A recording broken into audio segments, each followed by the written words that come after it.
Edit your soul. آج اپنی ہدایت و رہنمائی کے لیے دیکھیں گے مثال کی کتاب اور اس کا 6واں باب۔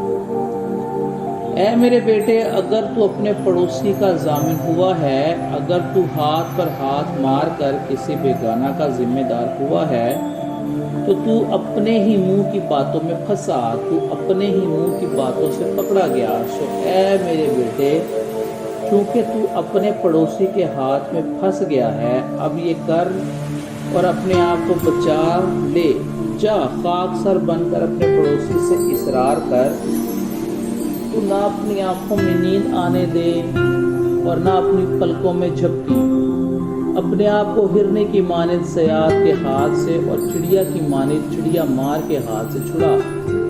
اے کاہل، چونٹی کے پاس جا، اس کی روشوں پر غور کر اور دانش مند بن جا، جو باوجود یہ کہ اس کا نہ کوئی سردار نہ ناظر نہ حاکم ہے، گرمی کے موسم میں اپنی خوراک مہیا کرتی ہے اور فصل کٹنے کے وقت اپنی خورش جمع کرتی ہے۔ اے کاہل، تو کب تک پڑا رہے گا؟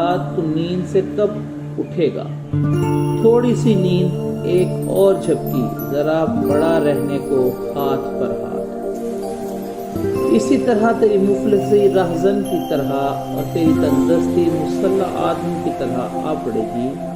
خبیث و بدکار آدمی ٹیڑھی ترچھی زبان لیے پھرتا ہے، وہ آنکھ مارتا ہے، وہ پاؤں سے باتیں اور انگلیوں سے اشارہ کرتا ہے۔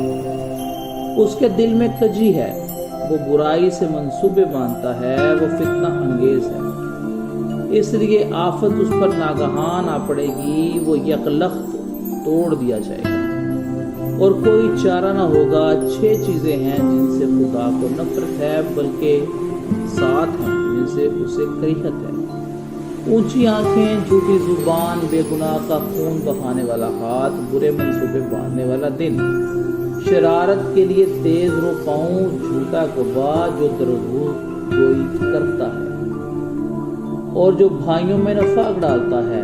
اے میرے بیٹے، اپنے باپ کے فرمان کو بجا لا اور اپنی ماں کی تعلیم کو نہ چھوڑ۔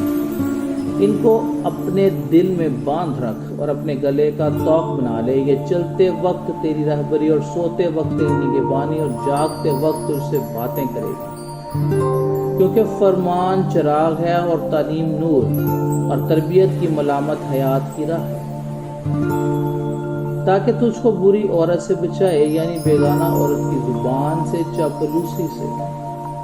تو اپنے دل میں اس سے کے حسن پر عاشق نہ ہو اور وہ تجھ کو اپنی پلکوں سے شکار نہ کرے، کیونکہ چھنال کے سبب سے آدمی ٹکڑے کا محتاج ہو جاتا ہے اور زانیہ قیمتی جان کا شکار کرتی ہے۔ کیا ممکن ہے کہ آدمی اپنے سینہ میں آگ رکھے اور اس کے کپڑے نہ جلیں، یا کوئی انگاروں پر چلے اور اس کے پاؤں نہ جھلسیں؟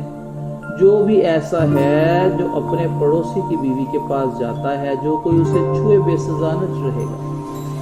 چور اگر بھوک کے مارے اپنا پیٹ بھرنے کو چوری کرے تو لوگ اسے حقیر نہیں جانتے، پر اگر وہ پکڑا جائے تو 7 گنا بھرے گا۔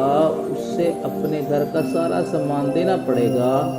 جو کسی عورت سے زنا کرتا ہے وہ بے عقل ہے، وہی ایسا کرتا ہے جو اپنی جان کو ہلاکت میں ڈالتا ہے۔ وہ زخم اور ذلت اٹھائے گا اور اس کی رسوائی کبھی نہ مٹے گی، کیونکہ غیرت سے آدمی غضبناک ہوتا ہے اور وہ انتقام کے دن نہیں چھوڑے گا۔ وہ کوئی فدیہ منظور نہیں کرے گا، اور گو تو بہت سا انعام بھی دے تو بھی وہ راضی نہ ہوگا۔ خداوند کے زندہ پاک کلام کی پڑھے اور سنے جانے پر اس کی خاص برکت رہے۔